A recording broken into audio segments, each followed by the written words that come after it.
What is up, you guys? It's your girl here, Yinsu for Upcomer. I'm joined by my co-host Tyler, as always, back again for another episode of Showstopper. Of course, your weekly Valorant show where we sit back, relax, and have a little bit of fun. But we do have a mammoth task on our hands as we head into VCT Masters 2.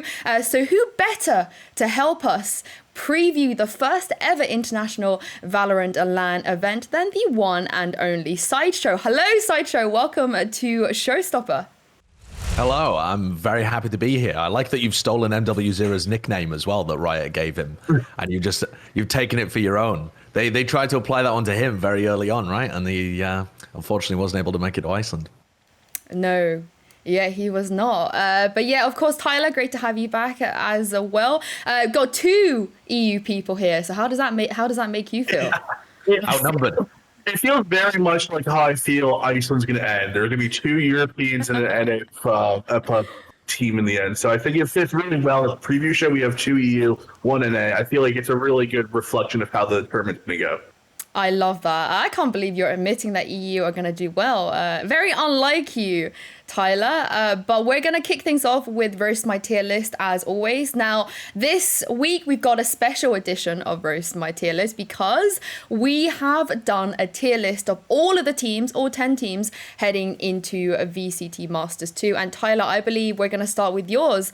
So yeah, Sideshow, what do you make of Tyler's tier list at first? I don't know if I should let you explain yourself first, Tyler, before we get into it.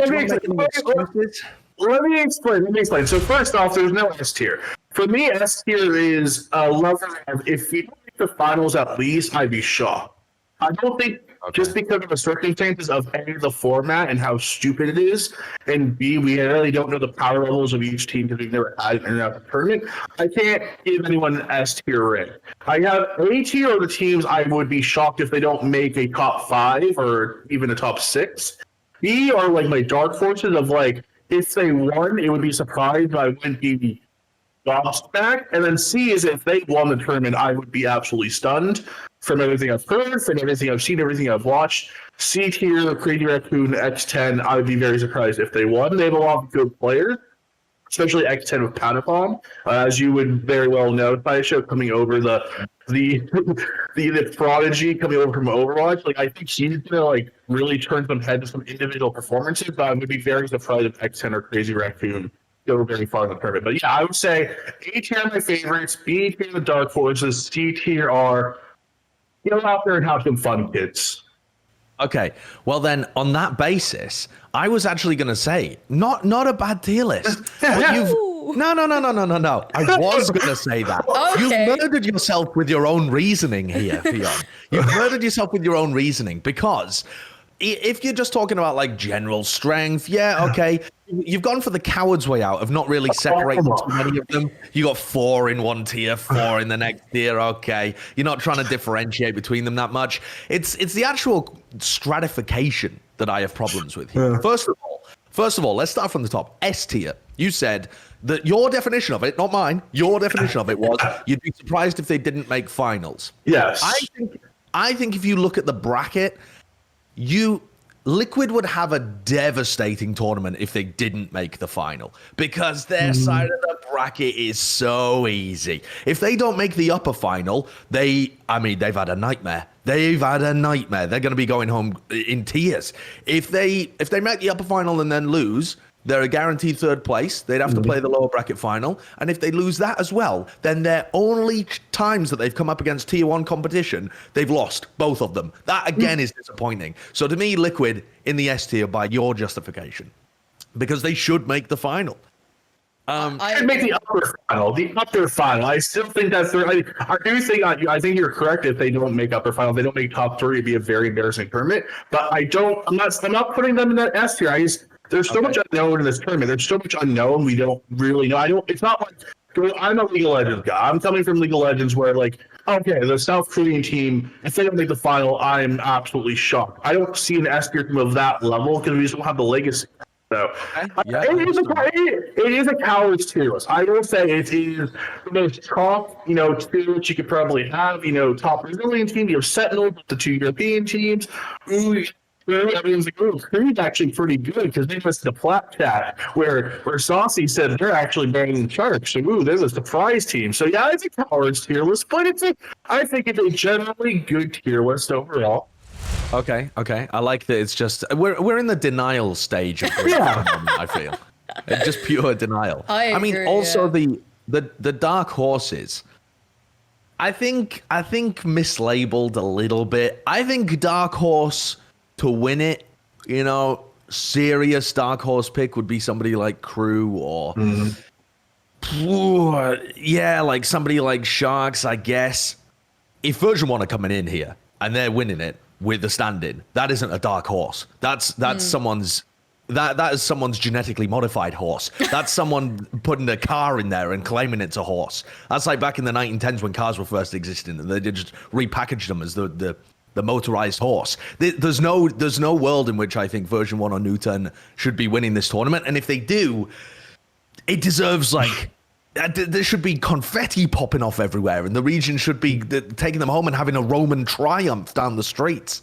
That's a huge, unbelievable upset, in my opinion. So you can definitely you can definitely see my South Korean backing here, coming from StarCraft, League of Legends. In the back of my head, watching Artosis and Faceless in Korea. Even though Newton probably shouldn't be this high, it's in the back of my head, it's I'm sure you've seen this Sideshow where you're talking to Ball and all these NA analysts, and it's like PTSD. We love Sentinels, we firepower throughout, looking at this talented team overall in the tournament, but there's this creeping doubt that they're gonna fail. And it's every time you talk to NA analysts, it's yeah, Sentinels are great, foot under pressure, have fragments out throughout the lineup. Shazam's a genius, but it's NA. And it's that creeping feeling of the doubt of NA, but the belief in South Korea. Sure. No, I can understand that completely.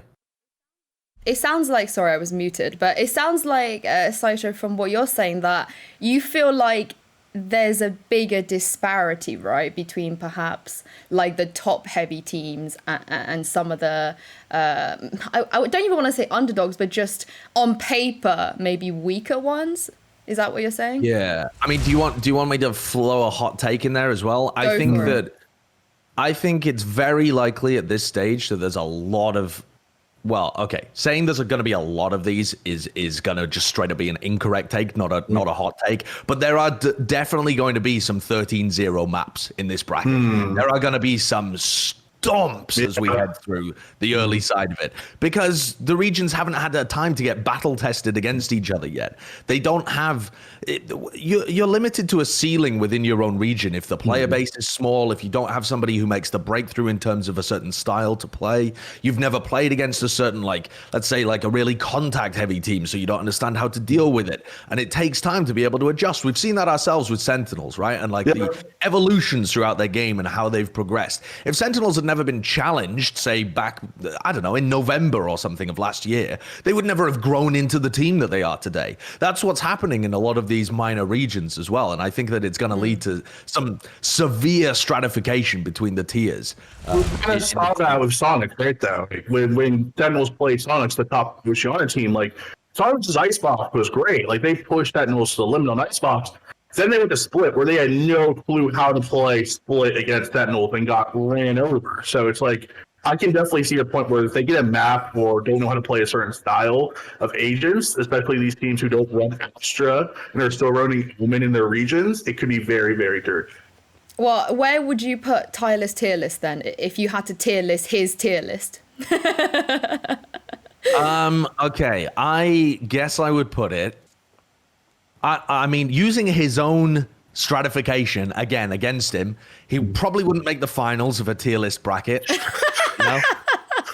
If you asked enough people, he probably wouldn't make top 6. Yes. So I can't put him in the A tier either. But I think it's a dark horse, definitely. It's a dark horse bracket. He'll take it. Okay, well, we'll move on to mine. It is actually, my tier list is quite similar, as you will see now, because I do feel like there is a strong top 3, and I think people would be silly not to recognize that there is maybe 3 teams, maybe 4, that's kind of leading the pack. But for me, I went with the old school way of from me personally watching the regions and how they've developed, and just Sure. mainly kind of catching up on what they've been doing lately. How strong they are, and I guess also how strong they are explicitly compared to everyone else in this 10. So obviously, All right, okay. that's the kind of one I've gone for. So if you look at it, I do think Liquid, Sentinels and Fnatic are a lot better than Crazy Raccoons and X10. That's not saying that Crazy Raccoons and X10 are bad teams, but just in the context of the 10 teams in the tournament, I feel like, you know, there's a bit of a gap there. Not gonna lie, when it came to the B tier, for me, it was a bit tough. I feel like couple of those could have maybe snuck into the A, but I think because for me the distinction of Liquid, Sentinel and Fnatic, they're just a lot better. They're not, I don't think they're even marginally better than the maybe the A tier and B tier. I just think they're a lot better, so I have to put them in S. I kind of see Tyler's point of view, as in we haven't seen these teams compete against each other. So how can I confidently sit here and say Liquid are better than X10? You know, that's the danger here. But I've done the uncowardly one of throwing it in here. But what do you think? Yeah. I appreciate that. It's not just like vanilla white bread where you put them all in the B tier and you're like, it's impossible for us to know. Our eyes don't work. We can't see good play and differentiate it from bad play unless they play against each other. Those takes a week. Get them out. What I do like about this is that you've been bold. You've gone for S tier. You know, you could have been really bold and tried to slot some teams down in the D tier. I think both of you avoided that because you didn't want to be too cruel. I feel like, like I said, if I'm judging the teams within the realms of these 10 teams, let's say these are the only teams in the world that exist, I don't think any of them are that bad. But also, even on the flip side of that, if I compared to kind of like D tier teams to what we have in Europe, I feel like Crazy Raccoons and X10, even if they played in Europe, they wouldn't be D tier. Like, I just can't, in my conscience, sort of throw them in there. Okay. There are a few great players. I think Crazy Raccoon is Munchkin's team and X10 is Papon's team. Like, I think they're very, like, individual focused. It's like, you know, it's like TenZ and Friends, but a four-man version of that with Munchkin and Patapon. So, like, I don't want to put them D, but I can't see. You can take, after seeing Sentinels 5v4 Crazy Raccoons and their coach in a random game on their EU ladder, I was like, oh god. Like, maybe you're right. Maybe, like, we're going to come to this tournament, we're just going to have 13 O's across the board, and we're actually going to see, like, a very strict, like, hierarchy for. I want to take a look at this tier list though, and I want to. The first thing that stands out to me, Yinsu, is the Vikings disrespect going on right now. Oof, it hurt me to my bones. Yeah. I've been a big fan of Brazilian Valorant for a long time, but I think it was certainly one of those regions that was afflicted by them not having a dominant team that had really figured out how to pull ahead of the rest of the pack up until the beginning of this year. And it's clear that Vikings are well ahead of the rest of the pack. They're ahead of the rest of Brazil in the same way that Sentinels is ahead of the rest of North America, right? So I understand, like, putting them a tier ahead of Sharks and Crew. That makes perfect sense to me. But I don't think that they belong in the same tier as, like, a version 1. I think if you believe that Vikings are behind the top 3, which I can't be mad at that. I don't think they are, personally. I think they're on a roughly the same tier. But if you do think they're behind, I think you need to move all of the rest down. Version 1 needs to be in the B tier. These other teams need to be moved down as well. Remember that version 1 are playing with a sub as well. And it's like a last-minute substitution, and this team only recently got good with the addition of Whippy. They weren't really very good before that either, and he was playing the Viper for them. I feel like he was so crucial. Jammies plays the Viper in a very different way as well, much more defensive, not as willing to take risks and put out aggressive defensive positions with his Viper wall. So I think they've got some serious challenges coming in here. Maybe more so than any other team, right? Like, even the teams that both of you are rating quite poorly, like Crazy Raccoons and X10, who I would agree with, the weakest teams coming into this bracket, at least they're playing with their full 5. At least they're playing with the same strategies that they're coming in here with. I feel like, version 1 in their full strength, maybe you could have ranked them as like an A team. I think I'm with you there. I wish there was like a A plus where I can maybe put Vikings there. I mean, me putting Vikings there is purely because I don't feel like I'm expecting them to do what Liquid, Sentinels, and Fnatic are gonna do. But having said that, I think upon reflection and from what you've said, I'm kind of in agreement with you, which I guess it's a good time for you to do your own tier list so we see like what you think. Let's go from bottom up. I think it's a bit easier that way. So are you putting anybody in D? Yes, I am going to put some teams in the D tier because I feel like if you don't stretch out the tier list long enough, it's not going to fairly represent the level of dominance. I think there is a different. Well, yeah, the level of dominance I think would happen if one of the top teams played against one of the bottom teams in this tournament. I don't think we'd. Yeah, I think it would be wrong to say that we have the 10 best teams in the world here in Iceland because we're trying to get the 10 most diverse best teams here. Like that's the goal of this, is to showcase all of the regions, not necessarily get the 10 literal best. So yeah, I'm going to put down, I mean, X10 would be my first into the D tier, and then Crazy Raccoon's slightly ahead of them, but also in the D tier. And then I'd have a C tier where I'm going to have Newturn as well. And I'm kind of going to leave Newturn in there as the only team in the C tier because I'm not exactly sure whether they can push into the B tier. They probably can, but I want to see more from them before I'm willing to put them on the same level as the other teams too, of which I have Crew, Sharks, and Version 1 are in my B tier there. Okay. And now I've got the problem where I'm not going to put anyone in. Okay, here's what I'm going to do. I'm going to use a similar justification to Fionn here, where I'm going to say that leaves us with Sentinels, Fanatics, and Vikings in the A tier. And I'm going to put Liquid alone in the S tier. Not because I think they're significantly better, but because I think they will go significantly farther than the majority of those teams in the A tier. Because the teams in the A tier necessarily have to just take chunks out of each other. Sentinels, Fnatic meet in the upper quarters. And then they face Vikings in the upper semis, assuming Vikings win over X10. So that side of the bracket it's going to cannibalize each other. And so the strongest will rise to the S tier with them. But for now, it's just Liquid and a gap waiting for somebody else to get out of there. But I think it would be wrong to leave Liquid in the. Yeah, I mean, if you want to go by expectations of tournament placing, then I think Liquid needs to be a little step above because they're, in my opinion, the number 1 seed coming out of the strongest region, and they have the easiest side of the bracket. They're probably the odds-on favorites to go the deepest. Well, yeah, I think that's. I mean, if I had taken the bracket into consideration as well, I think I definitely would have leaned more towards your tier list. But thank you very much, Sideshow. That is our Roast My Tier List. So we're going to move on now to the second segment, which is this or that, of course, once again, themed for VCT Masters 2. Now, I'm going to present to you, Sideshow, 2 options, and I'd like you to choose one and give me the reasoning behind this choice. So we're going to kick everything off with a pretty straightforward question. So, do you believe in the TenZ supremacy, or do you lean more towards Daddy Scream? I'm going to go definitely for Daddy Scream here. Definitely, completely. I think TenZ has been a little bit uncoordinated with the rest of his team. I think he is kind of the key to the success of Sentinels in that he needs to tighten up his play in order for them to succeed. But I think he's kind of, at this point, overshadowed on his team by Sick and in some sense by Shazam as well in his role as IGL.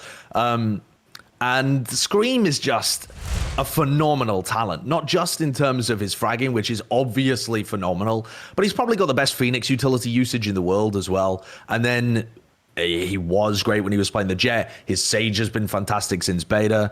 And he also has recently picked up like secondary IGLing for Liquid too. And you can tell in the comms videos that they've released that he's a real stabilizing force in their communication as well to try and lift up the other guys who are maybe a bit more prone to nerves or have less experience when it comes to LAN.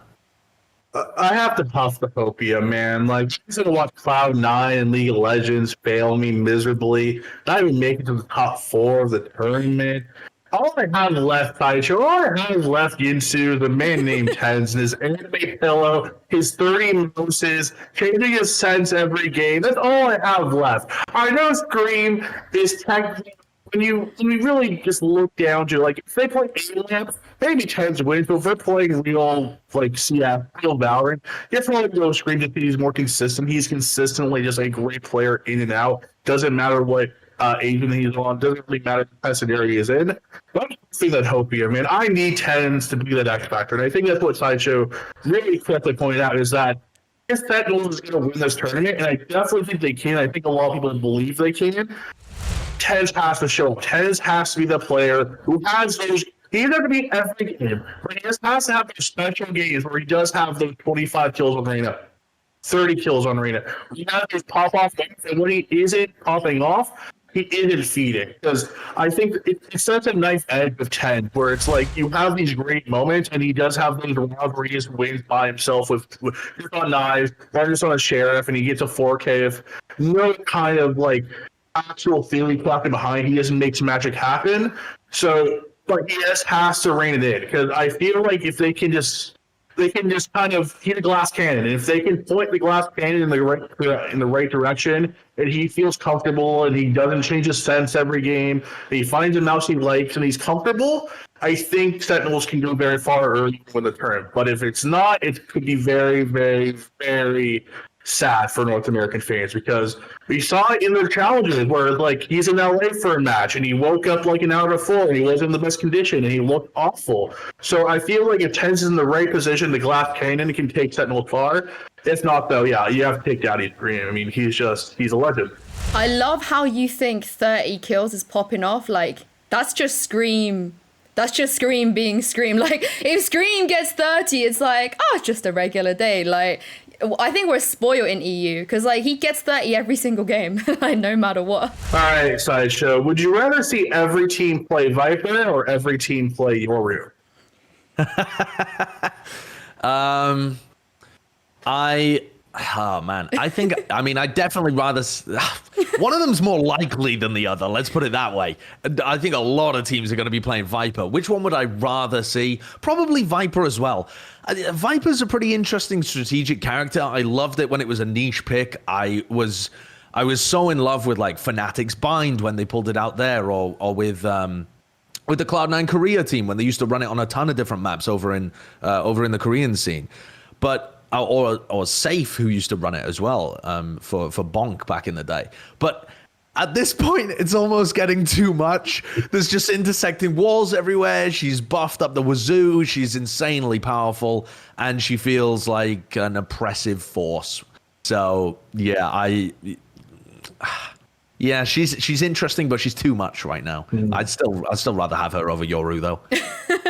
I don't know. I think there's something beautiful about a Yoru versus Yoru every single map, because I think that I would love to see how the teams handle that. But I agree with you. I think at this point, and I saw that a couple of the teams kind of confess as well, some of the smaller regions that say, oh, you know, we started to play Viper because we saw Fnatic do it on Bind and it was really overpowered. But they were doing it before the buff. I think that's the difference. Like, it's like my solo queue games, you know, there's a difference between like someone who just mains Viper and loves playing her and is impactful, than someone that just goes, oh, patch notes, I'm a Viper main now, knowing like 0 lineups, and it's just feeding every game. Yeah, that's me. That's me. No.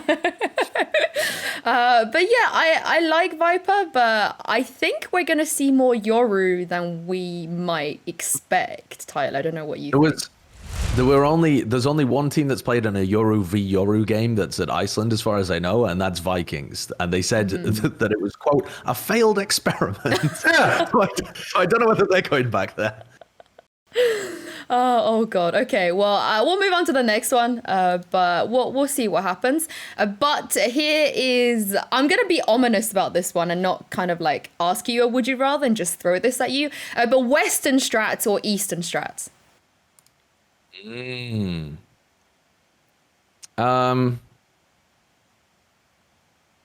Okay, I'm gonna go.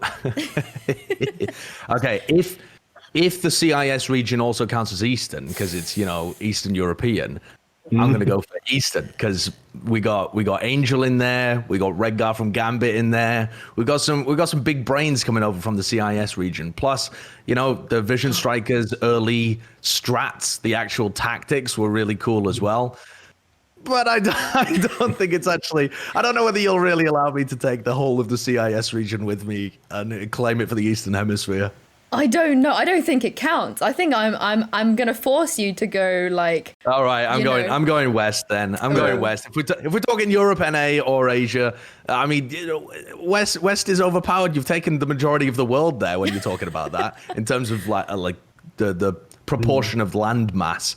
You've got the whole of South America and North America and Europe. They've got to be better. Well, let's be a bit nicer to Asia. We've been a bit down on the region. Let's look at the 3 teams going to the tournament. Sideshow, Japan's Crazy Raccoon, South Korea's Newturn, or Southeast Asia's X10. Who is the best of the 3? Definitely Newturn, in my opinion. Yeah. Definitely. I think that they have shown a much more advanced understanding of how to play the game, to control tempo, to play aggressively on defense. They have a lot of good trap plays that they run. I think they're going to be a little readable compared to like the tier one teams, but the skill is there, and they also have an advanced way of thinking about the game, which I think credit to Vision Strikers for pushing them to become this team, right? When you're talking about Crazy Raccoons or X10, they haven't really had that same partner that was able to push them to the absolute limit. I guess maybe Crazy Raccoons with Absolute Jupiter, but it hasn't been the same kind of interesting strategic development within the region, I think. So they still play quite a one-dimensional style. I agree with the Newturn pick. Like in my mind, I think of them like if you're a 100 Thieves fan, just kind of like squint, and you can kind of treat them as like South Korean 100 Thieves. Like you've got like the 33-year-old Sora, IGLing on the team. You have some young guns on the team that the boomers are kind of boomers, zoomers, like kind of reasonable, not the most flexible team, but like you're kind of these games, you kind of sprint. You can kind of see Solo as Hiko, like try to pretend like your team actually made it to Iceland, like have fun with it. But yeah, like of those 3 teams, I do think like Newturn, like again, they're in terms of like its frag power, like sure, maybe Crazy Raccoon X10 might be, throughout the lineup a bit stronger, but I just think of the experience they bring, kind of how diligent they are in their play. I do think Newturn is the team of Asia that, like, if you're going to take one Asian team to kind of rally behind, I think Newturn has the best chance. I love how you always trying to make everything North America, like any opportunity to shoehorn something into NA. Tyler's going to take it. Hey, any FaZe fans as well. Newturn's composition is on fire. It's pretty much the same as the FaZe comp. I had Baby Bay was telling me that they stole a bunch of stuff from Newturn as well when we were trying to figure that out. It's kind of just NA. It's like FaZe, 100 Thieves. That's pretty much an NA team. They're just another third NA team is Newturn. I mean, I'm not allowing you to claim them, Tyler, but like you said, if anyone else is really crazily missing 100 Thieves and FaZe, this might be the team for you. But we're going to make it a little bit slightly more personal for you next, Sideshow. I want to know, would you rather cast a game between EU and NA and Masters, or be there in person in the crowd for the grand finals? Ooh, that is. I mean, we're assuming that there'd be like a big crowd atmosphere and stuff like that. Oh, damn. I'd like to be there. Yeah, I would definitely like to be there.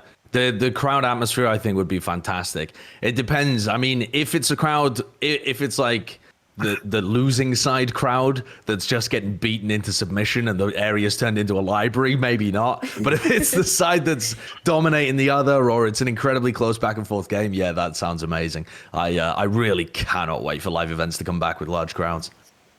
Yeah, I mean, you just have all the NA fans screaming sheesh like every single time Sentinels does anything.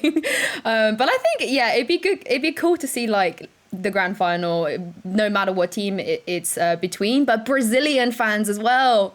Can you imagine if it's like Vikings versus Team Liquid in the final? That would be absolutely unreal. Final question in our segment. This is for narrative purposes. Looking at the we know Masters Iceland isn't the end all be all, but for narrative purposes, for you, someone who hosts a podcast like us every week on Plat Chat, what would be more interesting for you, Sideshow? Would you rather see an NA or EU team lift the trophy, or would you like to see someone from Brazil or another region take the crown? For you, what would you rather have? I think the best thing for the scene would be for the European region to win, because I think that region it currently does have a huge amount of talent in it. The teams are extraordinarily deep. The storylines are cool. There's like a big roster shuffle going on at the moment, and yet no one cares. And that isn't really hyperbole. There's an enormous amount of less viewers for Europe compared to North America, and any supplementary content around it as well, unless you're using big names from CS like Scream, for example, the stars of that region are not particularly known. And it's partly because they're so deep. You can't just focus on one team like Vision Strikers and ignore the rest of the region. And that ends up biting you as well when Newturn are better than them in the end. But the depth requires more attention, I think, and it isn't currently being given it. For Brazil, that would also be a really cool region to lift the trophy, because I think it would incentivize a lot of attention and maybe some move away from some more CSGO focused either fan attention, co-streamer attention, or player attention towards Valorant, so that could be healthy. But I think that for the Asian scene as well, I would like to see them have some really close games and then lose, because I think that will stoke the fires of competition, especially within Korea. It feels a little like early Overwatch in that sense, where the European teams in particular, although Envious as well, who were an EU team that moved over to NA, were ahead of the Korean pack. And it seemed to really light a fire underneath people when they lost the first major tournament ever in Korea to a foreigner or to a foreign team.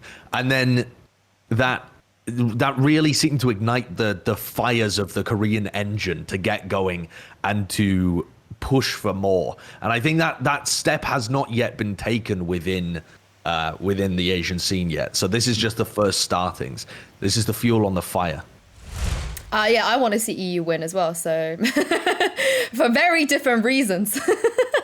I'm gonna be a martyr here, guys. I'm gonna be a martyr. I'm gonna say, yeah, NA doesn't need to win this. Like, NA is the most popular region. Like, Asuna has over 100K followers. C tier players are more well known than EU's top players. I agree with all of this.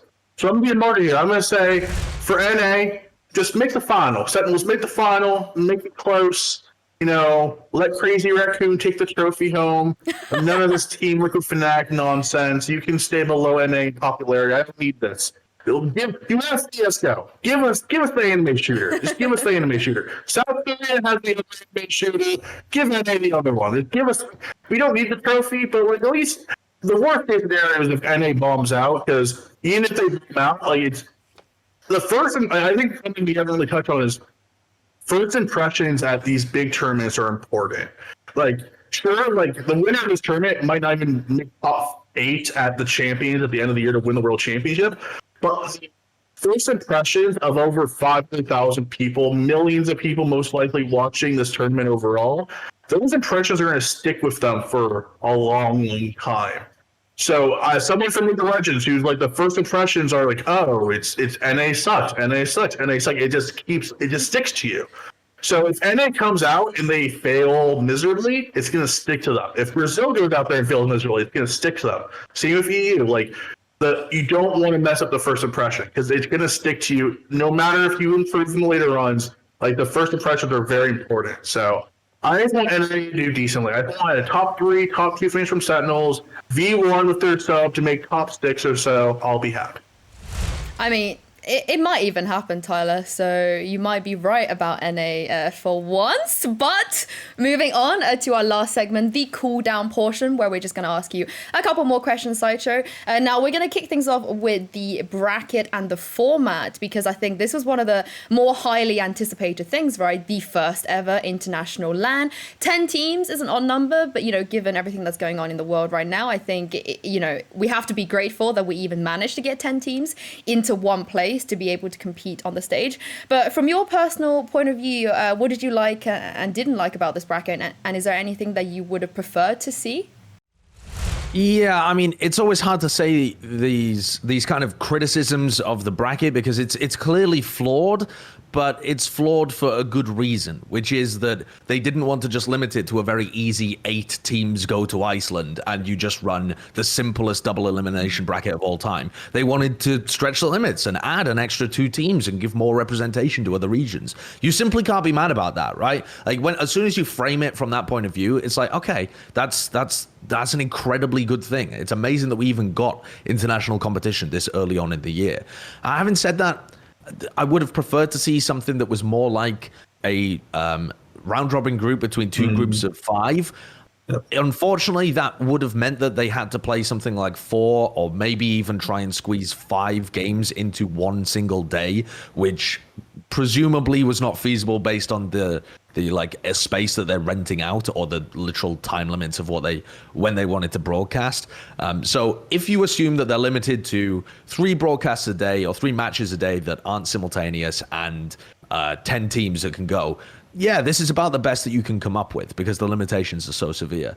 I think the whole random seeding has definitely it's screwed up the bracket a little bit. Like having Fnatic, Sentinels, and Vikings on one side of the bracket is it's a little criminal, but at the same time, how are you really going to be able to seed teams if they've never played an international event before? So that was a rough position because you don't want to include your own biases of like, oh yeah, Japan and Southeast Asia are the weakest regions, so we should seed them the lowest because that hurts their chances and will almost become a self-fulfilling prophecy at that point. So they've come up with a system that's reasonably fair, and the only thing that I would hope for is that it's iterated on and improved once we get to Berlin, and we can hopefully open it up a little bit to maybe 16 teams instead of 10. Yeah, I believe it was very much a question of best of 3s versus single games. If you want your single games, they could have done the 2 groups of 5 round robin where you just get single games. But they sacrificed the variety and kind of the spontaneity of a single game format. Where, this team just sucks on this map, or like, they go 1-4 in their group and they're out because of best of 1s. And they would say, okay, if you're going to get eliminated, you're going to have to lose 2 best of 3s. And I think I talked to a lot of when this kind of the format dropped, I talked to a lot of players who were in Iceland or around the scene, coaches, and most of them hated it. Most of them, the RNG, I mean, again, if you're a player in the bracket, it's very obviously to them, it's like, okay, why is Vikings, Fnatic, and Sentinels all bunched up? I know one player who was basically like, he probably was the most optimistic about it, who's in Iceland. He was like, yeah, I don't really care. Like, if you want to beat the man, you got to beat the man. We're going to have to beat everyone at some point. So bring whoever, whenever. And they're very much just like, bring them on. So I think when the tournament starts, I think we're going to forget about the format. I do think it's a pretty lame format overall. I know they were time constrained, especially with MSI kind of double booking for the month in Iceland, where they really don't have the capabilities of doing a full-on 2-3 week tournament. Hopefully, as we go in the later stages of, in year 2, year 3, we have these month-long tournaments like we do have in League of Legends, but not the greatest bracket. But I think once the games start and like we see like, oh man, Crew just upset Fnatic, or like, oh man, that was the close game between CR and V1. Like, we can't forget everything. Like, everyone's gonna be hyped for Fnatic and Sentinels on day 2. Like, no one's gonna miss that game, right? Like, that's a marquee matchup, 2 huge franchises playing against each other on day 2 more than likely, and like everyone's gonna tune into that game. So like, right now it sucks, but like I think in the long run, like we're not gonna remember it. Like 5 years from now, when we look back at like the oh hey, remember the first ever national tournament? We're gonna remember like the grand final or the big upsets. We're not gonna remember the format. Cool. I also, one of the bad things about this is that it's just confusing as well. A 10-team bracket is just simply confusing. Like, I don't even know. They also ran a 10-team bracket in Southeast Asia for the Challengers Finals, and it operates differently from that. So that's again even more confusing. Like I struggle to think in my head, like, okay, if Crew lose to Fnatic and Newturn lose to Sharks, then do they face each other in round 1, or do they get dropped into the other side of the bracket? I struggle to comprehend this, and I think that's going to cause some issues, but I guess that's only for the hardcore fans that are following and trying to track along and predict. And to kind of end on, before we give our final predictions of who we think will be lifting the trophy in Iceland, I want to go around the horn here and ask all of this. If you had to pick one player in Iceland at Masters to watch, who should we be watching? If you're a newer fan, let's say you've never watched Valorant before, you're coming in, you're a League of Legends fan, you're hyped up over MSI. If you're an NA fan, you're crying and hoping for some hopium. A European fan, a Brazilian fan, like the first pick, there'd be a lot of new fans watching. Who was the one player to watch in your mind? Oh, that is so hard.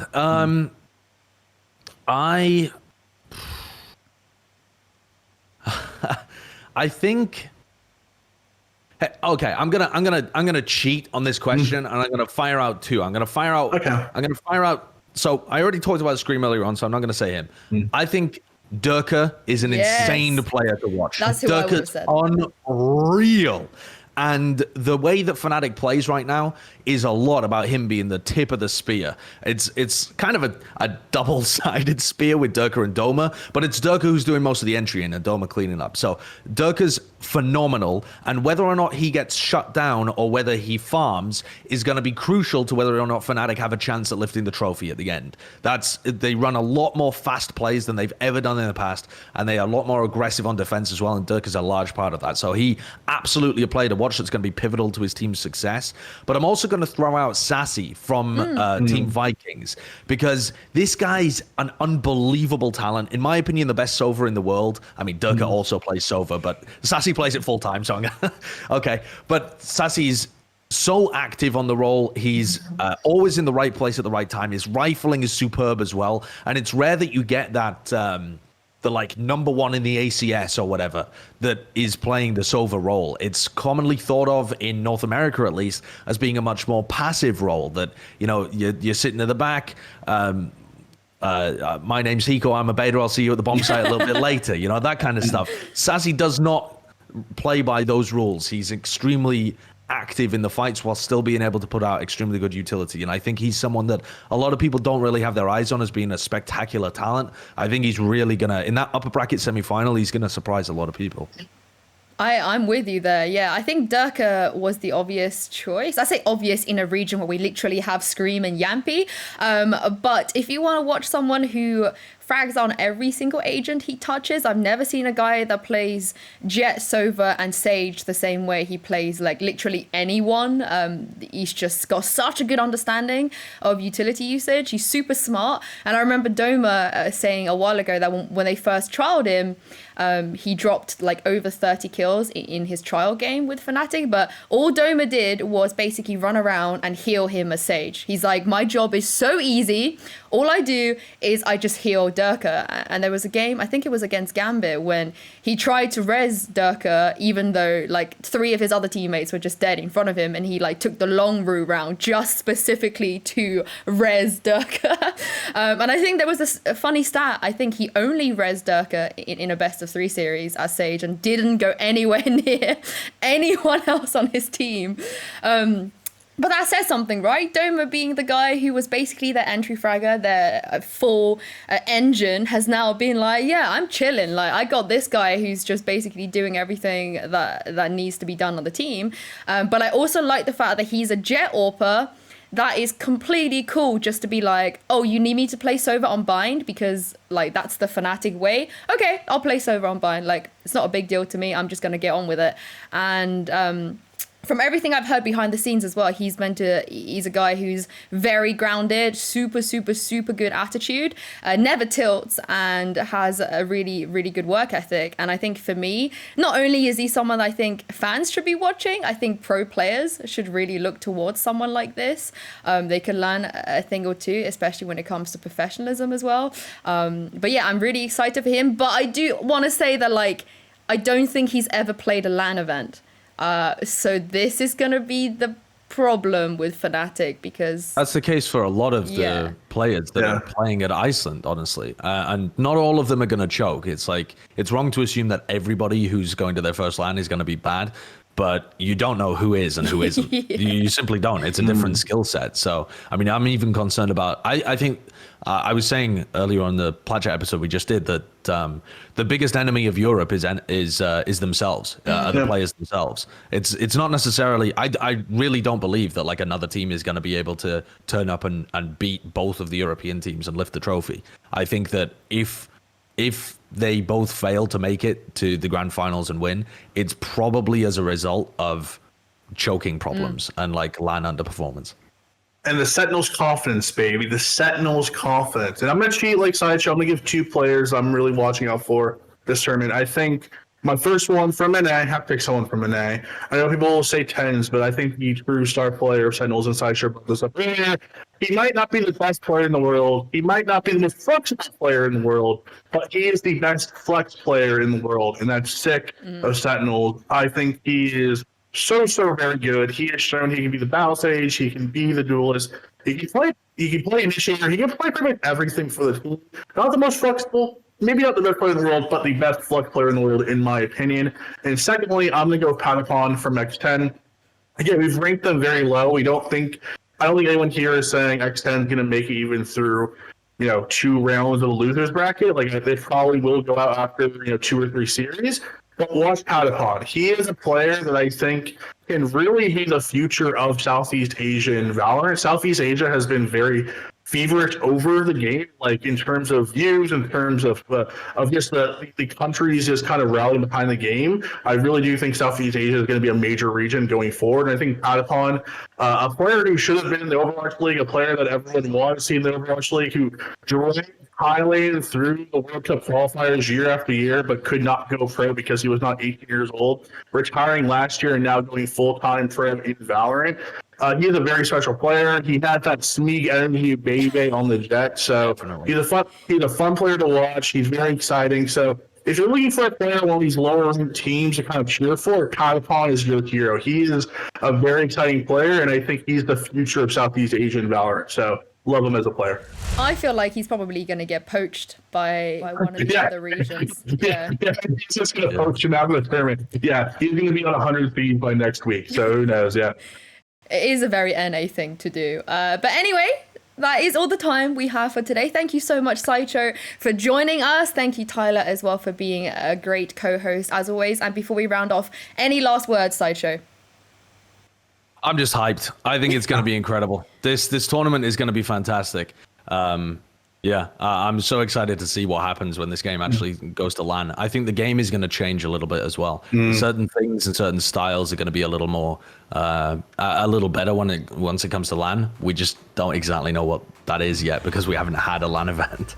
Oh, I am also very, very hyped. Once again, thank you to the both of you. And if you guys enjoyed this episode at home, don't forget to drop us a like and we'll see you next week.